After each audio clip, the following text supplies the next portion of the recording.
डिफैमिलराइजेशन यानी अजनबीकरण का सिद्धांत साहित्यिक और दार्शनिक दृष्टिकोण से गहराई में अध्ययन करने योग्य है। इसे मूल रूप से रूसी रूपवादी विक्टर शेक्लोवस्की ने प्रस्तुत किया था। शेक्लोवस्की का मानना था कि साहित्य और कला का उद्देश्य चीजों को नए और अनोखे तरीके से प्रस्तुत करना है ताकि पाठक या दर्शक उन्हें एक ताजगी से देख सके। अजनबीकरण की अवधारणा यह विचार है रोजमर्रा की चीजों, घटनाओं या अनुभवों को इस तरह से प्रस्तुत किया जाए कि वे अजीब और अनजानी लगे। इस प्रक्रिया में सामान्य वस्तुएं और घटनाएं अप्रत्याशित और असाधारण बन जाती हैं। इसका उद्देश्य पाठक या दर्शक को उसके सामान्य दृष्टिकोण से बाहर निकालना और उन्हें चीजों को एक नई दृष्टि से देखने के लिए प्रेरित करना है। साधारण में असाधारण अजनबीकरण चीजों की सहजता को चुनौती देकर उनमें छिपी असाधारणता को उजागर करने का प्रयास करता है। यह कला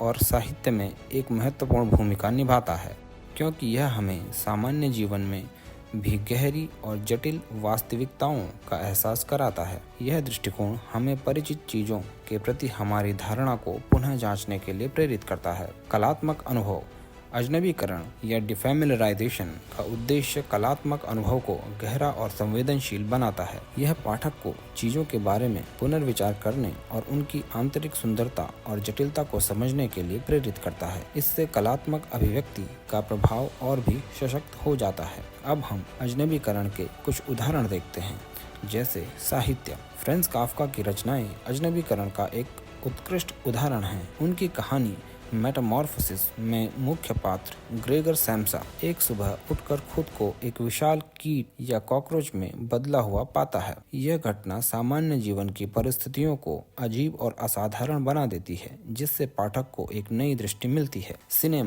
सिनेमा में भी अजनबीकरण का व्यापक उपयोग होता है। क्रिस्टोफर नोलन की फिल्म इंसेप्शन में सपनों की दुनिया को इस तरह प्रस्तुत किया गया है कि दर्शक के लिए वास्तविकता और कल्पना के बीच एक अंतर धुंधला हो जाता है। इस फिल्म में सपनों की जटिलता और अस्थिरता को उजागर करने के लिए अजनबीकरण का उपयोग किया गया है। चित्रकला surrealism आंदोलन में पाब्लो पिकासो और सैल्वाडोर डॉली जैसे कलाकारों ने अजनबीकरण का उपयोग किया। उनकी पेंटिंग्स में रोजमर्रा की वस्तुओं को अप्रत्याशित तरीकों से प्रस्तुत किया गया, जिससे वे अजीब और नई लगती हैं। उदाहरण के लिए डॉली की painting the princess of memory में पिघलती हुई घड़ियों का दृश्य हमें समय और उसकी स्थिरता के बारे में पुनर्विचार करने के लिए मजबूर करता है। अजनबीकरण के प्रभाव धारणा और चेतना में परिवर्तन। अजनबीकरण पाठक या दर्शक की धारणा और चेतना को बदलने का एक सशक्त उपकरण है। यह हमें अपने सामान्य दृष्टिकोण से बाहर निकालता है और हमें चीजों को